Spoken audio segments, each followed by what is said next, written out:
Ito yung early signs pa lang. Parang mga heat exhaustion, yung hirap na yung katawan mo. Kumbaga sa nagwa-warning light na yung kotse mo na nasisira na. Number 1, fast heartbeat. Bumibilis ang tibok ng puso. Normally, kung bago ma-heart attack, bago ma-stroke o heat stroke, bibilis yung tibok ng puso. Ibig sabihin, hirap na siya. Kaya siya bumibilis, lumalakas ang kabog. Although, syempre, mabilis tibok ng puso, pwedeng nervous lang to. Pero yung fast heartbeat, isang sign na yon. Number 2, mapapansin mo parang hirap ka ng huminga. Mabilis na heartbeat mo, hinahabol mo pa hininga mo. Parang nauupos kang kandila. Okay? Second sign yan, bumibilis yung hinga mo. Number 3, parang nahihilo-hilo ka na. Medyo nandidilim yung paningin, parang unsteady, parang matutumba, hindi mo sigurado kung ano. Number 4, pag kinunan ng blood pressure, bumababa. Delikado na yun eh. Pag naglo-low blood na, magko-collapse na yun eh. Pero baka hindi nyo makuha blood pressure nyo. Pero yun ang sign, medical sign na nakikita ng doktor. Number 5, nagka-cramps. Sabi, nagpupulikat na. So, pag pinupulikat na yung binti mo, yung sabihin, dehydrated ka na. Hirap na yung katawan mo, kaya nga siya nagka-cramps eh. Nagditigas-tigas na yung katawan mo. Number 6, confusion. Parang nalilito ka na, hindi mo alam na saan lugar ka na. Parang medyo nawawala ka na sa sarili. Diba? Mild confusion. Number 6, bad sign. Number 7, syempre, dehydration mismo. Dehydrated na, parang tuyong-tuyo na yung labi. Diba? Actually, initially, ganito Initially, papawisan ka muna eh, bago mag-heat exhaustion. Parang pinapawisan ka malagkit. Mamaya, hindi ka napapawisan. Ayan yung last sign nga. Number 8, either iinit ka na, mahihilo ka na, o yung iba nagko-collapse na. Aabot na sa heart attack, heat stroke, o baka stroke mismo. So, ito yung mga 8 bad signs na babantayan ninyo, lalo na sa mga senior, may edad. So, summarize ko lang yung parang mabilis na heartbeat, hinihinga, nahihilo, matutumba, ibig sabihin, mainit na masyado. Mag-ingat ka na. Prevention tips natin, alam nyo naman yung mga prevention tips, di ba, na syempre doon sa malamig na lugar, kung pwede pumunta sa pinakamalamig na kwarto sa bahay, huwag muna lalabas ng bahay, di ba? Lalabas lang umagang-umaga o gabi na, pag gabi na madilim na, huwag muna mag-exercise. Alam ko, dapat mag-exercise, pero huwag muna mag-exercise habang mainit. Kasi yung init pa lang ng panahon, yun na ang exercise. Yun na, hingal ka na, pagod ka na eh. So, pag nag-exercise ka, lalo ka iinit. Iinom ng maraming tubig. Alam nyo naman to. 8 glasses, 10 glasses, 12 glasses of water a day. Mas maraming tubig, basta dapat yung ihi mo, maganda ang kulay. Dapat umiihi ka every 2 hours.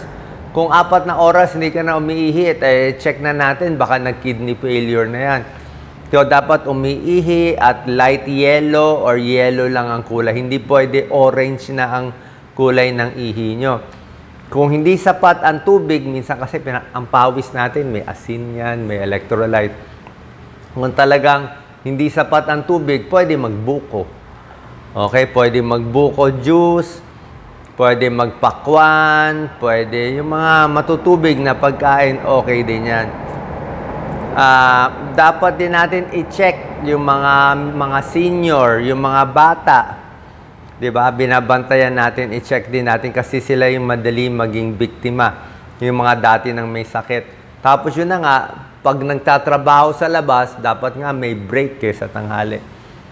Anyway, meron tayong 8 klase ng tao.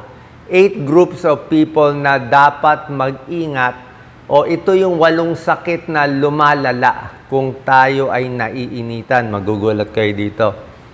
Hindi nyo pa alam to. Number 1, Varicose veins. Hindi nyo to naisip. Unahin ko na yung important sa akin.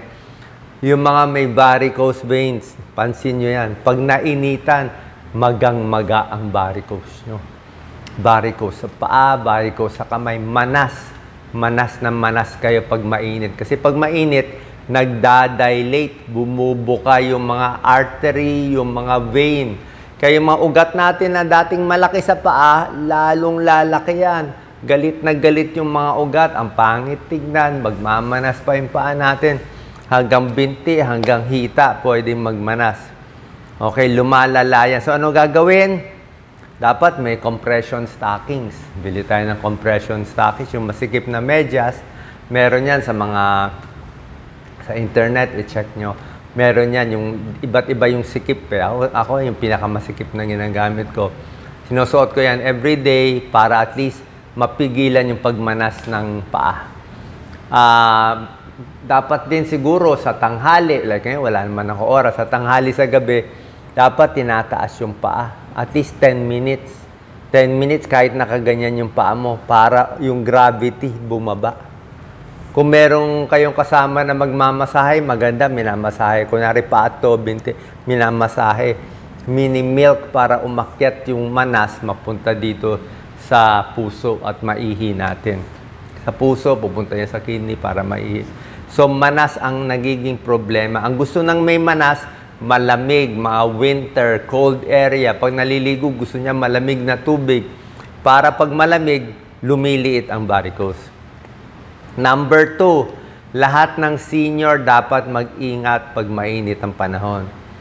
Senior kasi mahina na puso, di ba? Mahina katawan. Mabilis ma-dehydrate, mabilis ma-heat stroke. Hindi lang senior, pati sanggol. Every summer, maraming namamatay na senior at sanggol. Napapabayaan, hindi na lang nila alam, biglang babagsak. Kasi nga mahina na yung katawan, may edad na. Tapos nainitan, parang kumbaga sa puno, natuyot, natuyo siya. Number 3, ito mahalaga. Lahat ng may high blood at sakit sa puso. Kung kayo may high blood at sakit sa puso, tapos ang init-init, lalo kayo high blood. Bakit?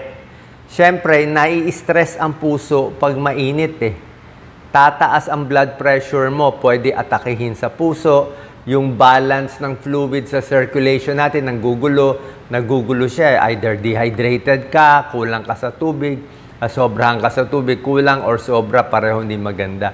So, yung blood pressure mo nagloloko. Bumibilis ang tibok ng puso, hinihingal, pwede ka ma-high blood, pwede magkaroon ng sakit sa puso. Number 4, pwede ma-stroke. Sinabi ko, high blood and stroke connected.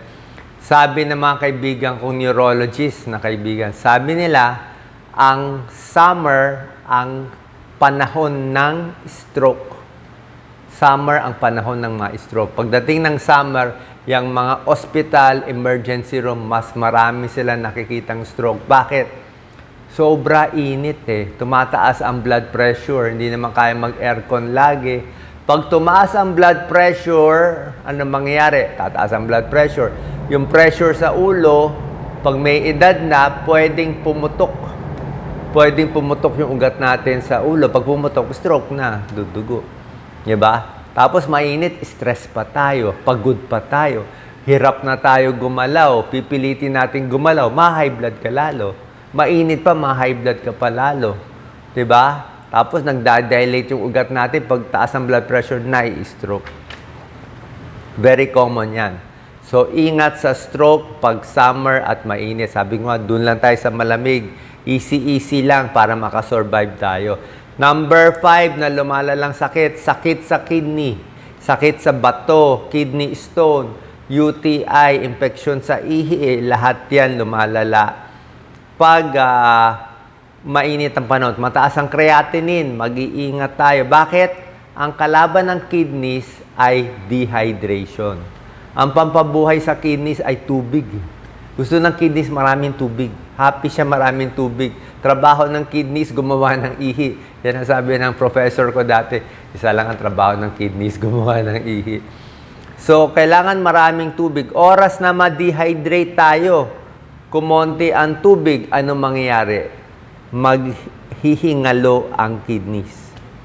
Okay? Pag kulang na kulang sa tubig, mangyayari sa kidneys, acute renal failure. Magsha-shutdown, tataas ang creatinine, masisira ang kidneys. Hindi iihi. Pag tumaas ang creatinine, hindi inayos, pwedeng mag-dialysis. Pag dialysis, tuloy-tuloy na, magiging chronic renal failure. So, ingat na hindi masira ang kidneys, hindi tumaas ang creatinine. Pag mainit ang panahon, inom talaga maraming tubig. 8 to 12 glasses of water. Ewan ko, pang ilang baso ko na to sa araw na to. Kidney stones. Diba? Bato sa bato. Mas maraming kidney stones ngayon. Mainit na, maalat pa kinakain natin. UTI, mas prone din magkaroon ng infection sa ihi dahil sa dehydration. Mas nagiging concentrated yung mga bacteria. Kung maraming ihi, nalalabas din yung mga ibang bacteria. Number 6 out of 8 na lumalalang sakit ay sakit sa baga. Sakit sa baga, hika, pulmonya, emphysema, lahat yan lumalala. COPD, smoker, hirap huminga. Bakit? Pag mainit ang panahon, hindi ka na nga makahinga, di ba? Kahit wala kang sakit sa baga, hindi ka makahinga kasi ang init eh. Di ba? Pero pag malamig, nasa mall ka, nasa aircon, masarap maglakad. Pag nasa gym na may aircon, masarap mag-exercise. Pero sa init ng panahon, hindi ka makahinga. Kaya lumalala yung hika, yung emphysema at sakit sa baga. Gusto natin cool air. At pag mainit ng panahon, more pollen galing sa halaman, nag-allergy, naghihika. More air pollution at hinihinga ng mga tao. Number 7, yung mga overweight. Siyempre, pag overweight, ang bilis mainitan, di ba? Pawis na pawis eh. Di ba? Poor physical shape. Pawis na pawis, overweight na, ang bilis ma-dehydrate. And number 7 pala yung overweight.